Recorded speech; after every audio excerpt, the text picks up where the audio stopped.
Nosso estudo de hoje está no livro do Atos dos Apóstolos, capítulo 22, versículo 10. Que farei? Emmanuel comenta na lição 112 do livro Fonte Viva, que farei? Milhares de companheiros aproximam-se do Evangelho para o culto inveterado ao comodismo. Como dominarei? Interrogam alguns. Como descansarei? Indagam outros. E os rogos se multiplicam, estranhos, reprováveis, incompreensíveis. Há quem peça reconforto barato na carne, quem reclame afeições indébitas, quem suspire por negócios inconfessáveis e quem exija recurso para dificultar o serviço da paz e do bem. A pergunta do apóstolo Paulo, no justo momento em que se vê agraciado pela presença divina, é padrão para todos os aprendizes e seguidores da Boa Nova. O grande trabalhador da revelação não pede transferência da terra para o céu e nem descamba para sugestões de favoritismo ao seu círculo pessoal. Não roga isenção de responsabilidade nem foge ao dever da luta. Que farei, disse a Jesus, compreendendo o impositivo do esforço que lhe cabia.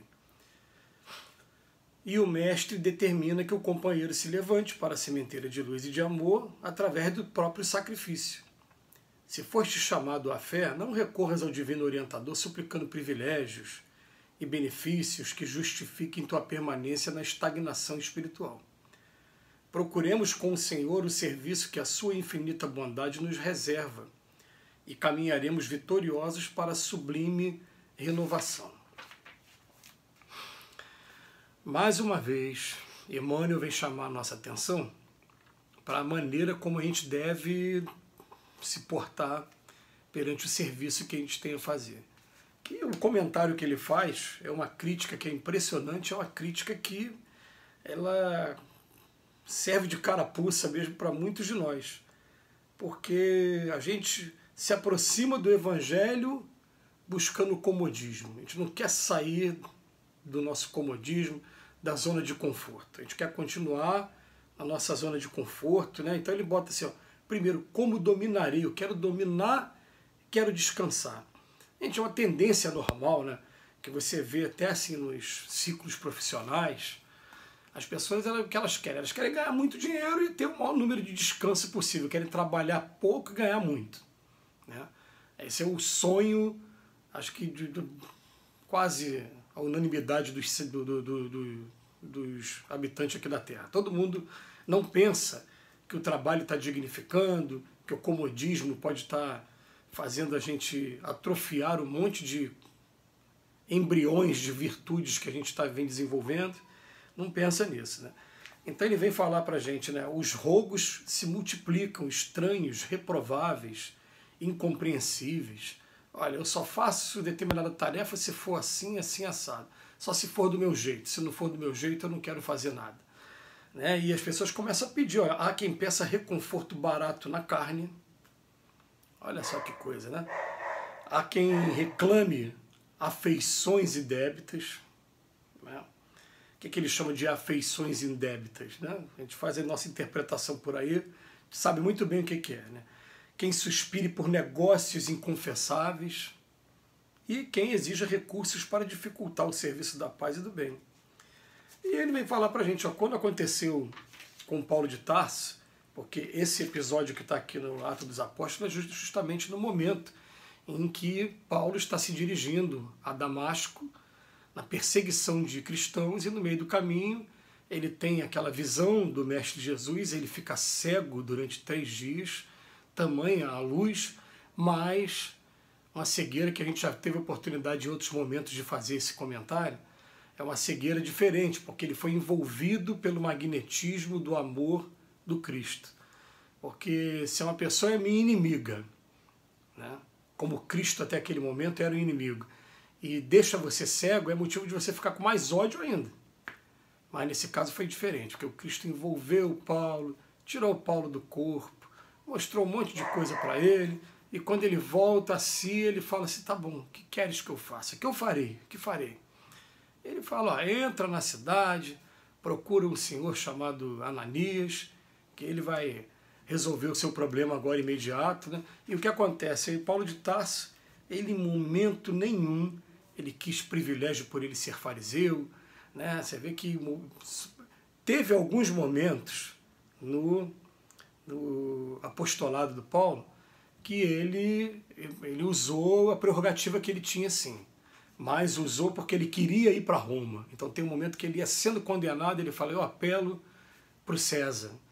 E o pessoal na hora fala até para ele, você quer mesmo ir para o César? Você sabe o que você está falando? Sei, aí ele foi enviado para Roma, porque era lá em Roma que ia acabar sendo a missão dele sendo cumprida, ele tinha que levar o evangelho para lá, para Roma. Mas a história bonita que tem, né, por trás do Paulo de Tarso é que quando ele sai daqui, a primeira coisa ele encontra o deserto, que tem uma simbologia, é o deserto dele mesmo, e também foi um deserto físico, porque aquela região, até hoje onde fica a Síria, né, tem muitos desertos mesmo. Ele vai para o deserto e ali ó, ele começa a trabalhar e meditar sempre no que ele é, como é que estão sendo as virtudes dele, os defeitos dele, e ele começa a fazer um trabalho de burilamento muito grande, e a partir dali ele começa a se renovar através de um processo de renúncia. Gente, é um trabalho que quem está deixando a oportunidade de fazer agora vai ter que fazer depois. Então a gente escolhe se a gente quer continuar vivendo num mundo ilusório ou se a gente quer finalmente tomar a iniciativa de trazer uma mudança para a nossa vida e realmente de dar uma guinada aí, né, dentro do ponto de vista espiritual, transformar o nosso sentimento, transformar o nosso pensamento, acabar com os preconceitos, né, a gente começar a perdoar as faltas que cometeram com a gente, ter indulgência com as imperfeições alheias. Então, ele fala para a gente, ó, ele não descamba para a sugestão do favoritismo em seu círculo pessoal e nem roga a isenção de responsabilidade. É uma coisa muito interessante, gente, a gente parar para pensar assim, ó, errei, assumo a responsabilidade pelos meus erros.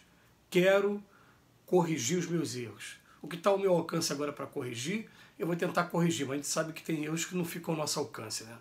A gente vai ter que esperar uma outra oportunidade da vida. Então, eu quero ficar preparado o tempo todo para quando o Pai quiser me testar, o Pai quiser me dar uma oportunidade de eu compensar algumas faltas que eu cometi agora com novas atitudes, eu estar preparado para isso, mas em momento nenhum me isentar da responsabilidade.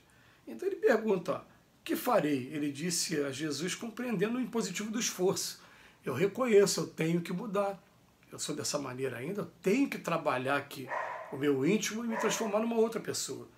E o mestre determina que ele se levante para a sementeira da luz do amor através do próprio sacrifício. Quer dizer, a lição aqui acabou sendo uma biografia do Paulo, mas é uma biografia que todos nós vamos guardar isso no coração. Nós vamos ter um momento íntimo de estrada de Damasco, todos nós. Vai ter um momento em que a gente vai cansar de tanto equívoco, cansar de tanto sofrimento, porque todo erro traz sempre, sem exceção, né, um sofrimento junto. E vai ter um momento que a gente fala, peraí, chega, eu não quero mais complicar, agora eu quero caminhar para frente, para o alto. Então ele fala, procuremos com o Senhor o serviço que a sua infinita bondade nos reserva e caminhemos vitoriosos para a sublime renovação. É tudo questão de a gente conseguir dar o primeiro passo. A maioria de nós, a gente não consegue dar o primeiro passo. A gente coloca um monte de desculpa, diz que a desculpa está na nossa família, está no filho que eu tenho para criar, está no pai que eu tenho que dar uma atenção. E a gente lembra, né, que Jesus o tempo todo falava, carrega a tua cruz e segue-me. Não convidou em momento nenhum a abandonar filho, nem família, mas junto com eles, né, com sacrifício ali do seu próprio trabalho também, buscar o Jesus também, buscar o trabalho com Cristo. Então, quando será que a gente, cada um aqui de nós, né, vai virar para o Cristo com sinceridade e falar, que queres que eu faça? Ah, mas eu só vou fazer se for dessa maneira. Se for nesse dia e nesse horário, se for, né, com a equipe que eu montar, se for, né, a gente quer exigir o tempo todo, dentro do nosso ego ainda, que as coisas se sujeitem inexoravelmente para nós mesmos, se adapte a nós.